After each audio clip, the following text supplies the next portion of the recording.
In just 3 seasons as head coach, he's turned around the men's soccer program, and so far this season, he has his team to a 6-1-2 record, including 1 win and 1 tie in Horizon League play. Bulldog Blitz, here we welcome men's head coach Kelly Findley. Kelly, how are you today? Great, thanks for having me. And Coach, your team right now 6 wins on the season, the second most in the Horizon League.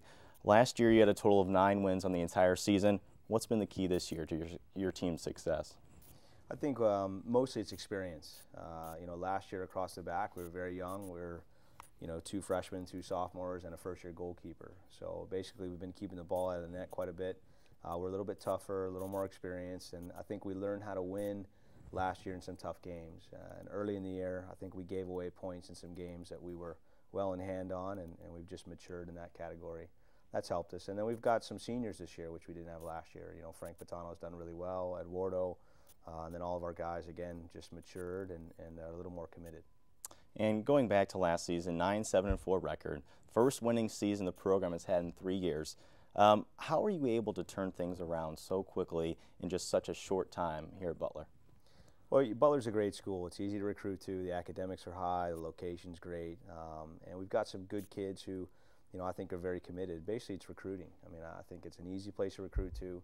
I think the new AD's done a fantastic job. The facilities are upgraded. So it's been fairly easy because we've got good players. And I think, you can have a great coach who's got bad players and he doesn't do very well, and you can have an average coach who's got great ones and he's going to win all kinds of games. And I think we've worked very hard on the recruiting side, and we've been fortunate to pick up some very good players.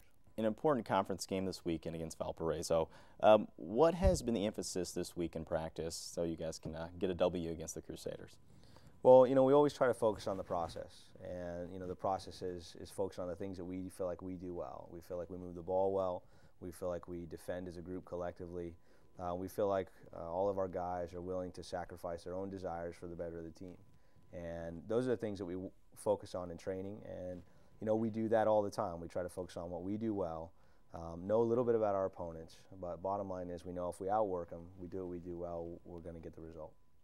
And I know coaches don't like to do this, and by no means do I want you to overlook Valparaiso, but next Tuesday, always an exciting matchup against Indiana University, which, by the way, a little promo at Kuntz Stadium in downtown Indianapolis. Any extra excitement by your team in preparing for that game that you've seen through your years at Butler?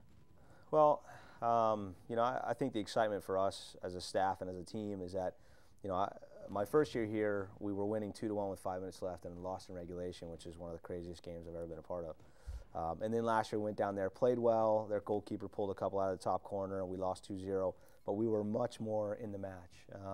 I think the exciting thing is, like you said, we can't look past Valparaiso first and foremost, and we're not. We've talked to our guys about, you can't start thinking about getting ranked. We can't start thinking about championship. Bottom line, we're only as good as our next game. If we fall on our face against Valparaiso, what we did this past weekend doesn't matter. But yeah, Indiana is fun. It's a game that you never have to worry about your players being up for, being underneath the lights.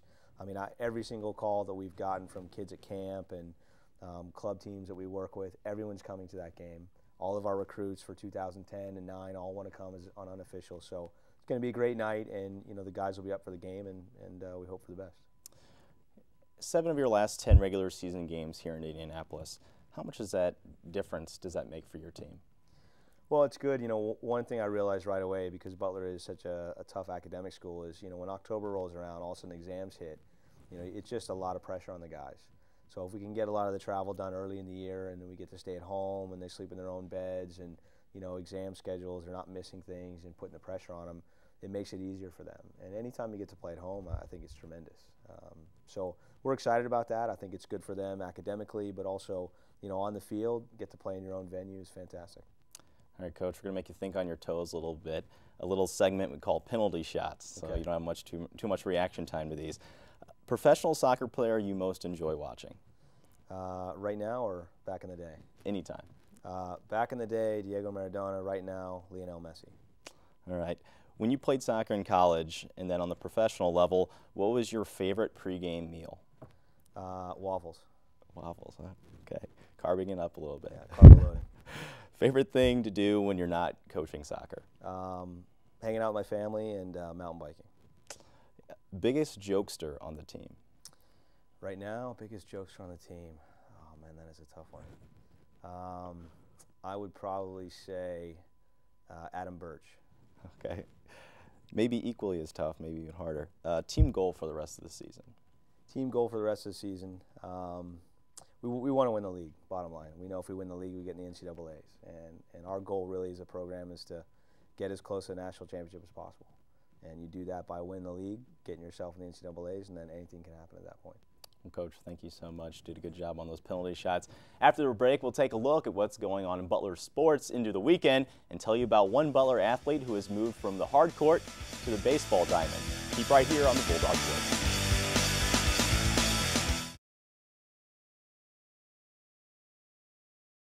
For 3 years, she spent time running up and down the floor as a forward on the women's basketball team.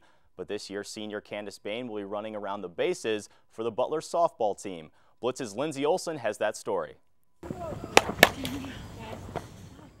Former Butler basketball standout Candace Bain has made the transition from the court to the diamond and is now a member of the Butler softball team. After playing softball in high school, Bain hopes to help the team while having a time-consuming academic schedule. I had to stick around for an extra semester of student teaching, and when I found that out, the opportunity arose that they were going to be down in numbers in some areas and that I might be able to help out. So I was going to be here anyways, and why not, Both Butler basketball coach Beth Kuchar and softball coach Deanne Raymond are confident in Bain's leadership and play on the field. Coach Kuchar and I spoke at depth a number of times about different things. I actually consider her somewhat of a mentor for myself, and bringing up situations I've had to deal with and what are her thoughts just from a coaching aspect. So when we talked about leadership and where we're talking about the direction we're trying to take our program and making it make a big jump from where it was, she had brought up the fact that Candace had another year and had expressed interest and had come out to watch us because she had a number of friends on the team. And immediately I thought it sounded like a great idea. Bain was immediately accepted by her new team as an experienced leader on and off the field, but still has the support of her basketball team. It's been a little more difficult than I thought it was going to be. Just, when you go to a meeting, you're used to sitting with the basketball girls. Now it's like, well, I got a new team, new girls, a new family, so that's kind of difficult to manage, but it's not been bad. Everyone's really understanding. The mental and physical transitions haven't been easy, but Bain's dedication to the sport will help her with the process. Getting the mental part of the game back. Because I think before you can grow in any other area, you have to get back to thinking like a softball player, and that's every play, what's happening next. And that's something that I'm still working on, obviously, and probably will take some time. Coach Raymond has no doubt that Candace Bain will contribute immensely to the future success of Butler softball. I'm really surprised at how much she has contributed physically to our team. I'm also impressed with how she's been able to come in and start to work into a leadership role, knowing that she was not part of what's happened for the past 4 years. I think it really shows a lot as the type of person that she is, and just those type of things and what she can add to our program really tells me that she's going to go far in life. And she's a tremendous asset to this university, and now I'm lucky enough, I think, to have her as an asset on our team. Lindsay Olson, Bulldog Blitz. Plenty of home games for Bulldog teams this week. Friday, the men's soccer team will play their first conference game at home against Valparaiso. Right after that, the women's soccer team will play Xavier at the Butler Bowl. And to cap off the day, the women's volleyball team will be back home to face Youngstown State at 7 p.m. Moving on to Saturday, the football team will be back at home coming off a big 41-15 win over Missouri S&T. They'll start Pioneer League play against Drake. Kickoff is at 1 o'clock. Later in the day, the women's volleyball team will be back in action against Cleveland State. And wrapping up the weekend on Sunday is the Butler women's swim team's first meet of the year. In the meet, they'll face the likes of Valparaiso, Evansville, and St. Louis University. The team swims all their home meets at Fishers High School. That does it for this week's show. Thanks for tuning in. I'm Corey Stark. Be sure to visit our YouTube site at youtube.com/Bulldog Blitz Sports. Also, you can download our podcast through iTunes.